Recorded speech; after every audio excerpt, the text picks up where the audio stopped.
आप सभी को झारखंडी जोहार। आप देख रहे झारखंड से जुड़े ताबड़तोड़ खबरें, रहे एक कदम सबसे आगे। प्रतिदिन खबरों को देखने के लिए चैनल को करें सब्सक्राइब। तो चलिए चलते हम लोग खबरों की ओर।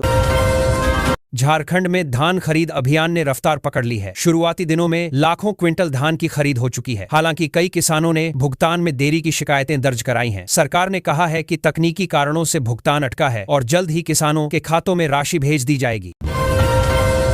धनबाद में स्वदेशी मेला शुरू हो गया है। इस मेले में स्थानीय कारीगरों और उद्यमियों के उत्पादों को प्रमुखता दी जा रही है। हस्तशिल्प, हथकरघा और देसी खाद्य उत्पाद लोगों को आकर्षित कर रहे हैं। आयोजन का उद्देश्य स्थानीय उत्पादों को बाजार उपलब्ध कराना और आत्मनिर्भरता को बढ़ावा देना है।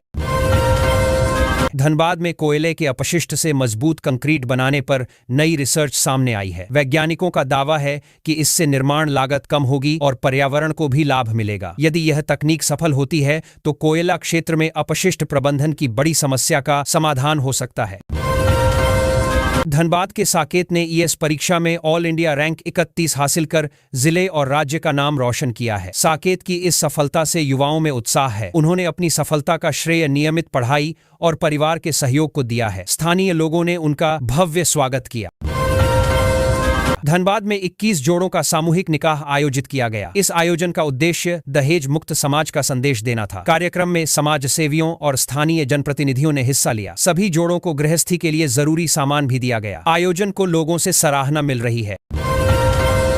जमशेदपुर में निजी स्कूलों में एडमिशन प्रक्रिया लॉटरी सिस्टम से की जाएगी। 5 जनवरी से दाखिले की प्रक्रिया शुरू होगी। अभिभावकों को आवेदन ऑनलाइन और ऑफलाइन दोनों माध्यमों से करने की सुविधा दी गई है। स्कूल प्रबंधन का कहना है कि इससे पारदर्शिता बनी रहेगी और भेदभाव नहीं होगा। गुमला में कल अंतर्राज्यीय जन सांस्कृतिक समागम समारोह कार्तिक यात्रा का आयोजन होगा। राष्ट्रपति द्रौपदी मुर्मू इस कार्यक्रम को संबोधित करेंगी। आयोजन में विभिन्न राज्यों के कलाकार अपनी लोक संस्कृति प्रस्तुत करेंगे। प्रशासन ने कार्यक्रम को लेकर सुरक्षा और व्यवस्थाओं की व्यापक तैयारी की है। बाजार में चांदी की कीमतों में बड़ी उछाल देखने को मिली है। कीमत 2.5 लाख रुपए के पार पहुंच गई है। सर्राफा व्यापारियों के अनुसार अंतर्राष्ट्रीय बाजार और बढ़ती मांग के कारण कीमतों में तेजी आई है। निवेशकों का रुझान भी चांदी की ओर बढ़ते रहा है, जिससे भाव और चढ़ सकते हैं। रांची में इन दिनों सबसे सस्ती जमीन उपलब्ध होने की चर्चा है। फार्मिंग और फार्म हाउस के लिए यह इलाका बेहतर विकल्प माना जा रहा है। रियल एस्टेट विशेषज्ञों के अनुसार आने वाले समय में यहां जमीन के दाम बढ़ सकते हैं। निवेशकों और किसानों दोनों की दिलचस्पी बढ़ रही है। YouTube से सीखकर एक राजमिस्त्री बिजनेसमैन बन गया है। उसने ऑनलाइन वीडियो देखकर चिप्स बनाने का काम शुरू किया और आज महीने में करीब 60,000 रुपये कमा रहा है। उसकी कहानी युवाओं के लिए प्रेरणा बन रही है। वह अब दूसरों को भी स्वरोजगार के लिए प्रेरित कर रहा है। गरीबी के बावजूद एक मां ने उधार लेकर बेटे को पढ़ाया और उसे सरकारी शिक्षक बनते देखा। बेटे की सफलता से परिवार की जिंदगी बदल गई है। यह कहानी संघर्ष, मेहनत और मां के बलिदान की मिसाल बन गई है। गांव में लोग इसे सुनकर भावुक हो रहे हैं और प्रेरणा ले रहे हैं। झारखंड कैबिनेट ने पेसा नियमावली को मंजूरी दे दी है। इसके तहत अनुसूचित क्षेत्रों में ग्राम सभाओं को पहले से अधिक अधिकार मिलेंगे। अब जमीन, जल, जंगल और स्थानीय संसाधनों से जुड़े फैसलों में ग्राम सभा की भूमिका निर्णायक होगी। सरकार का दावा है कि इससे आदिवासी स्वशासन मजबूत होगा और विकास योजनाएं जमीन पर प्रभावी ढंग से लागू होंगी। रांची नगर निगम चुनाव को लेकर वार्डवार आरक्षण सूची जारी कर दी गई है। इस बार पिछड़े वर्ग की सीटों में बड़े बदलाव देखने को मिले हैं। सूची जारी होते ही राजनीतिक हलचल तेज हो गई है। कई दावेदारों ने आरक्षण परिवर्तन पर आपत्ति जताई है और पुनर्विचार की मांग की है। झारखंड में मतदाता सूची के विशेष गहन पुनरीक्षण सर के दूसरे चरण की तैयारी शुरू हो गई है। फरवरी से शुरू होने वाले इस चरण में करीब 12 लाख नाम हटाने की प्रक्रिया प्रस्तावित है। चुनाव आयोग का कहना है कि यह कदम फर्जी और मृत मतदाताओं के नाम हटाने के लिए जरूरी है। रांची में 2 नए फ्लाईओवर बनाने की योजना को प्रशासन ने हरी झंडी दे दी है। इन फ्लाईओवर के निर्माण से शहर के प्रमुख चौराहों पर लगने वाले जाम से राहत मिलने की उम्मीद है। अधिकारियों के अनुसार सर्वे और डिजाइन का काम पूरा हो चुका है और जल्द ही निर्माण कार्य शुरू होगा। राष्ट्रपति द्रौपदी मुर्मू झारखंड के 3 दिवसीय दौरे पर हैं। आज वे जमशेदपुर में ओल चिकी लिपि की शताब्दी समारोह में शामिल होंगी। यह कार्यक्रम आदिवासी संस्कृति और भाषा के संरक्षण को समर्पित है। राष्ट्रपति का यह दौरा राज्य के लिए सांस्कृतिक रूप से अहम माना जा रहा है। राष्ट्रपति आज नित जमशेदपुर के 15वें दीक्षांत समारोह को संबोधित करेंगी। इस अवसर पर बड़ी संख्या में छात्र छात्राओं को डिग्रियां प्रदान की जाएंगी। राष्ट्रपति अपने संबोधन में तकनीकी शिक्षा, नवाचार और राष्ट्र निर्माण में युवाओं की भूमिका पर जोर देंगी। संस्थान में समारोह की तैयारियां पूरी कर ली गई हैं, लेकिन वाद की मानी के कै में राष्ट्रपति के दौरे को देखते हुए जमशेदपुर और आसपास के इलाकों में सुरक्षा के कड़े इंतजाम किए गए हैं। कई प्रमुख सड़कों पर ट्रैफिक डायवर्जन लागू किया गया है। प्रशासन ने लोगों से अपील की है कि वे तय मार्गों का पालन करें और अनावश्यक यात्रा से बचें ताकि व्यवस्था सुचारू बनी रहे। राष्ट्रपति के आगमन से पहले नित परिसर का व्यापक निरीक्षण किया गया। सुरक्षा एजेंसियों और प्रशासनिक अधिकारियों ने सभा स्थल, हॉस्टल और आसपास के क्षेत्रों का जायजा लिया। किसी भी तरह की चूक न हो, इसके लिए विशेष दिशा निर्देश जारी किए गए हैं। कार्यक्रम को लेकर छात्रों में उत्साह का माहौल है। कल रांची पहुंचने पर राष्ट्रपति का स्वागत राज्यपाल और मुख्यमंत्री हेमंत सोरेन ने किया। एयरपोर्ट पर उन्हें गार्ड ऑफ ऑनर दिया गया। मुख्यमंत्री ने राष्ट्रपति को राज्य की विकास योजनाओं और आदिवासी कल्याण से जुड़े कार्यों की जानकारी दी। राष्ट्रपति ने झारखंड की सांस्कृतिक विविधता की सराहना की। झारखंड में कड़ाके की ठंड लगातार बढ़ रही है। कई जिलों में न्यूनतम तापमान 5 डिग्री सेल्सियस से नीचे चला गया है। मौसम विभाग ने शीतलहर को लेकर येलो अलर्ट जारी किया है। प्रशासन ने लोगों से सावधानी बरतने और जरूरत न होने पर घर से बाहर न निकलने की अपील की है। भीषण ठंड और घने कोहरे को देखते हुए 29 दिसंबर को भी कई जिलों में स्कूल बंद रखने का फैसला लिया गया है। जिला प्रशासन का कहना है कि बच्चों के स्वास्थ्य को ध्यान में रखते हुए यह निर्णय जरूरी था। अभिभावकों ने भी स्कूल बंद रखने के फैसले का जिलपरपत्ती देरी है समर्थन किया है।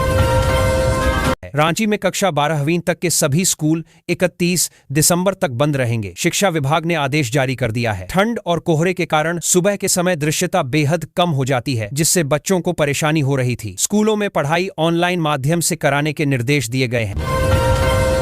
मौसम विभाग ने उत्तर भारत समेत झारखंड में घने कोहरे और तेज ठंड की चेतावनी जारी की है। आने वाले कुछ दिनों तक राहत के आसार नहीं हैं। बुजुर्गों और बच्चों को विशेष सावधानी बरतने की सलाह दी गई है। प्रशासन ने अलाव और रैन बसेरों की व्यवस्था बढ़ा दी है। झारखंड में बिजली चोरी के खिलाफ बड़ी कार्रवाई की गई है। 119 विशेष टीमें घर घर जाकर जांच में जुटी, जिसमें 1161 एफआईआर दर्ज की गई। सरकार ने स्पष्ट किया कि ईमानदार उपभोक्ताओं पर बोझ कम करने के लिए बिजली चोरी रोकना जरूरी है और अभियान आगे भी जारी रहेगा। धनबाद सदर अस्पताल को मेडिकल कॉलेज में बदलने की घोषणा की गई है। स्वास्थ्य सचिव ने कहा कि इससे स्थानीय छात्रों को मेडिकल शिक्षा का लाभ मिलेगा और इलाज की सुविधाएं भी बेहतर होंगी। इस परियोजना से धनबाद समेत आसपास के जिलों की स्वास्थ्य व्यवस्था मजबूत होगी।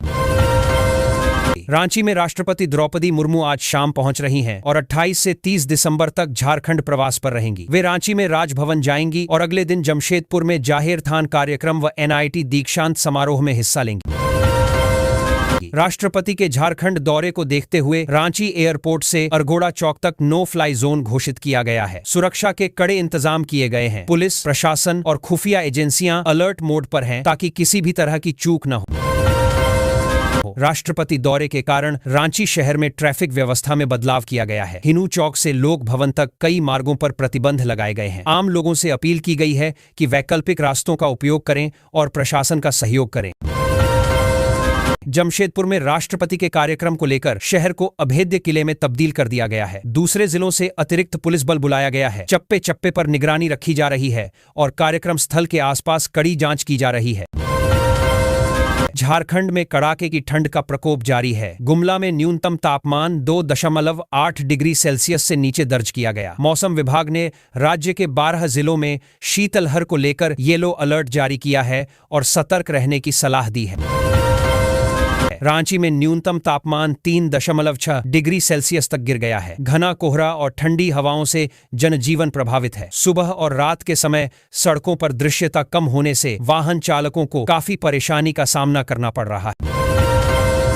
पेसा कानून की नियमावली लागू होने पर मुख्यमंत्री हेमंत सोरेन ने कहा कि इससे आदिवासी बहुल इलाकों में ग्राम सभाओं को वास्तविक अधिकार मिलेंगे। स्थानीय स्तर पर जल, जंगल और जमीन से जुड़े फैसले अब गांव खुद ले सकेंगे। इससे आदिवासी स्वशासन मजबूत होगा और बाहरी हस्तक्षेप कम होने की उम्मीद है।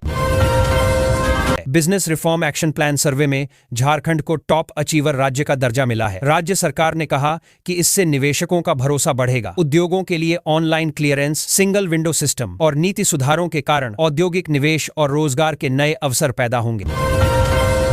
भीषण ठंड को देखते हुए रांची जिले के सभी सरकारी और निजी स्कूलों को 27 से 31 दिसंबर तक बंद रखने का आदेश दिया गया है। यह आदेश कक्षा 12वीं तक के छात्रों पर लागू होगा ताकि बच्चों को ठंड से बचाया जा सके।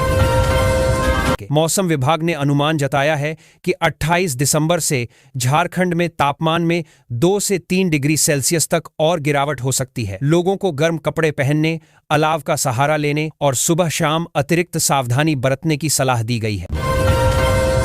झारखंड को 15वें वित्त आयोग से 275 करोड़ रुपए की पहली किस्त प्राप्त हुई है। इस राशि से राज्य के सभी 24 जिलों में विकास कार्यों को गति मिलेगी। पंचायत, नगर निकाय और ग्रामीण बुनियादी ढांचे को मजबूत करने पर फोकस रहेगा। सरकार का कहना है कि राशि का उपयोग पारदर्शी तरीके से किया जाएगा।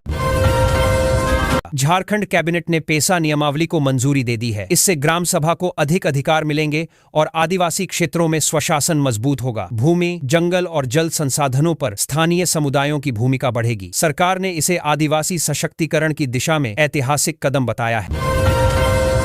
झारखंड कैबिनेट ने पेसा नियमावली को मंजूरी दे दी है। इससे ग्राम सभा को अधिक अधिकार मिलेंगे और आदिवासी क्षेत्रों में स्वशासन मजबूत होगा। भूमि, जंगल और जल संसाधनों पर स्थानीय समुदायों की भूमिका बढ़ेगी। सरकार ने इसे आदिवासी सशक्तिकरण की दिशा में ऐतिहासिक कदम बताया है। बिजनेस रिफॉर्म एक्शन प्लान सर्वे में झारखंड को टॉप अचीवर अवार्ड मिला है। मुख्यमंत्री हेमंत सोरेन ने कहा कि राज्य में निवेश और उद्योगों को बढ़ावा देने के लिए सरकार लगातार सुधार कर रही है। ईज ऑफ डूइंग बिजनेस से रोजगार के नए अवसर पैदा होंगे। धनबाद सदर अस्पताल को मेडिकल कॉलेज में अपग्रेड करने की बड़ी घोषणा की गई है। इससे स्थानीय मरीजों को बेहतर इलाज मिलेगा और मेडिकल शिक्षा के अवसर भी बढ़ेंगे। स्वास्थ्य सुविधाओं में सुधार के साथ डॉक्टरों की कमी भी दूर करने का प्रयास किया जाएगा। खासमहल सदर अस्पताल में 100 नए बेड की सुविधा शुरू की गई है। साथ ही सिकल सेल टेस्टिंग लैब भी तैयार की गई है। इससे आदिवासी और ग्रामीण क्षेत्रों के मरीजों को समय पर जांच और इलाज की सुविधा मिल सकेगी। पूर्वी सिंहभूम जिले में 242 नए शिक्षकों की पदस्थापन सूची जारी कर दी गई है। इससे स्कूलों में शिक्षकों की कमी दूर होगी और शिक्षा की गुणवत्ता में सुधार आएगा। शिक्षा विभाग ने जल्द योगदान सुनिश्चित करने के निर्देश दिए हैं। नगर निकाय चुनाव की तैयारियां तेज कर दी गई हैं। मानगो और जुगसलाई नगर निकायों में कई सीटें आरक्षित की गई हैं। प्रशासन का कहना है कि चुनाव प्रक्रिया पारदर्शी और शांतिपूर्ण तरीके से संपन्न कराई जाएगी। 1 जनवरी से झारखंड को नया पुलिस महानिदेशक मिलने वाला है। नए डीजीपी को लेकर अभी सस्पेंस बना हुआ है। सरकार जल्द नाम की घोषणा कर सकती है। कानून व्यवस्था और पुलिस सुधार नए डीजीपी की प्राथमिकता होगी। झारखंड में फरवरी महीने में सर यानी स्पेशल इंटेंसिव रिवीजन की प्रक्रिया शुरू हो सकती है। इसके तहत करीब 12 लाख मतदाताओं के नाम सूची से हटने की संभावना जताई जा रही है। चुनाव आयोग का लक्ष्य मतदाता सूची को शुद्ध और अद्यतन बनाना है। राष्ट्रपति द्रौपदी मुर्मू आज शाम गोवा के लिए रवाना होंगी। वहां से उनका 4 दिवसीय दौरा शुरू होगा, जिसमें कर्नाटक और झारखंड शामिल हैं। 29 दिसंबर को वे जमशेदपुर में औलचिकी शताब्दी समारोह में भाग लेंगी। झारखंड में कड़ाके की ठंड का प्रकोप जारी है। रांची समेत कई जिलों में स्कूलों को 31 दिसंबर तक बंद कर दिया गया है। गुमला में न्यूनतम तापमान 2.8 डिग्री सेल्सियस तक पहुंच गया है। 12 जिलों में शीतलहर का येलो अलर्ट जारी है। मौसम विभाग ने अनुमान जताया है कि 27 और 28 दिसंबर को न्यूनतम तापमान में 2 से 3 डिग्री तक और गिरावट हो सकती है।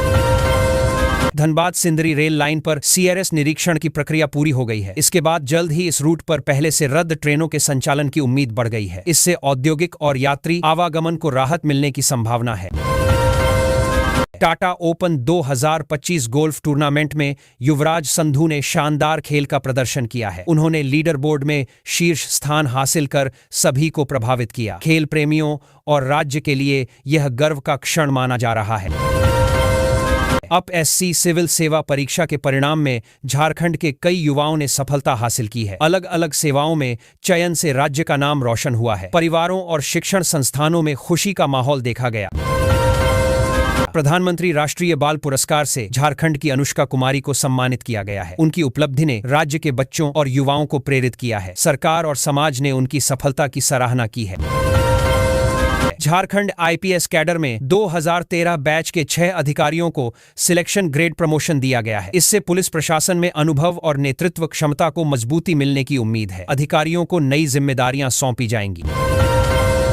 बोकारो में सेल प्रबंधन ने नए साल से अवैध निर्माण हटाने का फैसला किया है। अतिक्रमणकारियों की सूची तैयार कर ली गई है। प्रशासन का कहना है कि कार्रवाई नियमों के तहत की जाएगी और सार्वजनिक भूमि को मुक्त कराया जाएगा।